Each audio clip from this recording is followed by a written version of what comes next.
Spain just won the 2026 World Cup. 8 matches, 14 goals scored, 1 goal conceded. 1 in the entire tournament.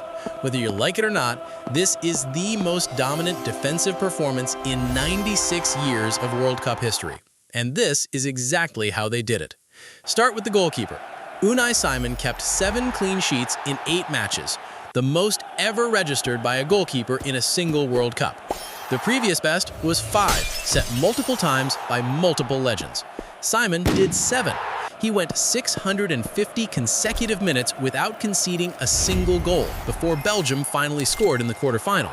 650 minutes. That is more than 7 full matches of football without letting anyone score. Let that sink in. But this was never just about one goalkeeper. Spain built a defensive system so complete that the goalkeeper barely had anything to do. In the group stage, Simon made 4 saves across 3 matches combined. 4. The whole defense in front of him was doing the work before the ball even reached him. Pau Cubarsi, 19 years old, playing in a World Cup final. He was not just surviving at this level, he was dominating it. Cubarsi and Aymeric Laporte at center back formed the most dominant central defensive partnership at this tournament. Cubarsi completed 668 passes across the tournament. A center back completing 668 passes? That is not defending, that is controlling. There's a difference. Here's where it gets interesting. Spain did not win this World Cup by parking the bus. They did not sit deep and hope.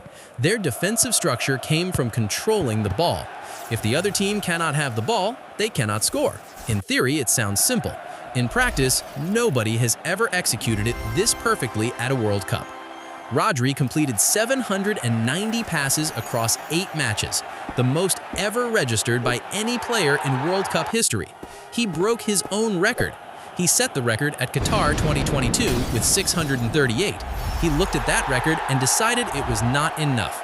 Rodri did not just play in this tournament, he controlled it. Every single match, every single minute he was on the pitch. Dani Olmo constantly linked defense with attack, ensuring France's midfield never gained control. Every French transition was quickly smothered. This was the pattern against every team. Get the ball, keep the ball, force the opposition to chase, make them tired, then score when the space opens up.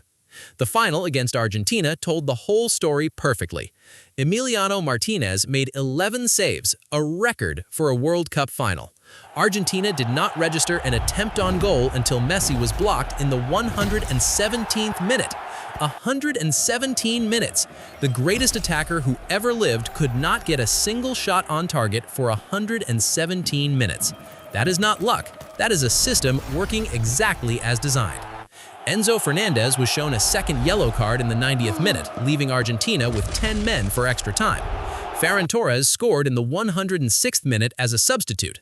1 moment of discipline from Spain, 1 moment of indiscipline from Argentina. That was the difference between champions and runners-up. Spain conceded the fewest goals ever by a World Cup winning team.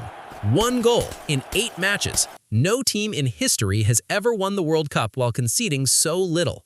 This is not just a great team, this is a blueprint. This is what happens when a nation builds its entire football culture around controlling the ball, controlling the tempo, and suffocating the opposition with intelligence rather than aggression. Tiki-taka evolved. Smarter, younger, more complete. Lamine Yamal is 18, Pau Cubarsi is 19, Pedri is 23, Rodri is 31 and just won his 2nd Ballon d'Or. Spain are not finished. They are not even close to finished. The question is not whether this team was great.